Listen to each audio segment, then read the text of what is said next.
Isang malungkot na balita ang gumulat sa publiko at mundo ng Philippine showbiz industry nitong Sabado ng gabi January 25 sa pagpanaw ng premyadang aktres at tinaguriang Queen of Philippine Cinema na si Gloria Romero sa edad nito na 91 years old. Nauna nang kinumpirma ng aktres na si Lovely Rivero sa pamamagitan ng Facebook post ang pagpanaw ng award-winning actress na si Gloria Romero kung saan ay nagpahayag ito ng pakikiramay sa pamilya. Kasunod nito ay kinumpirma na din ng anak ni Gloria Romero na si Marites Gutierrez sa kanyang social media account ang pamamaalam ng kanyang ina. Ayon sa kanyang Facebook post ay namayapa ang kanyang ina na si Gloria Romero nitong Sabado ng January 25 at sa Arlington Memorial Chapel sa Quezon City ilalagak ang burol nito. Bagamat hindi na idinetalye ng anak ni Gloria Romero ang dahilan ng pagpanaw ng ina ay ayon sa mga netizens ay marahil ay dulot na din umano ito ng katandaan at mga kaakibat nitong sakit.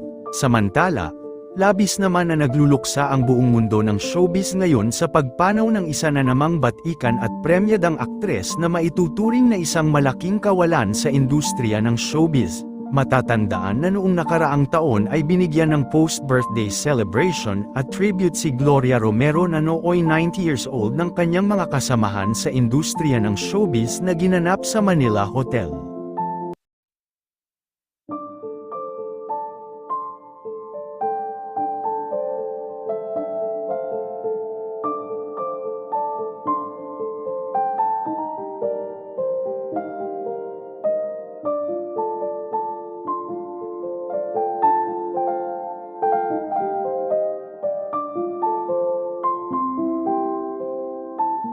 The two of us can do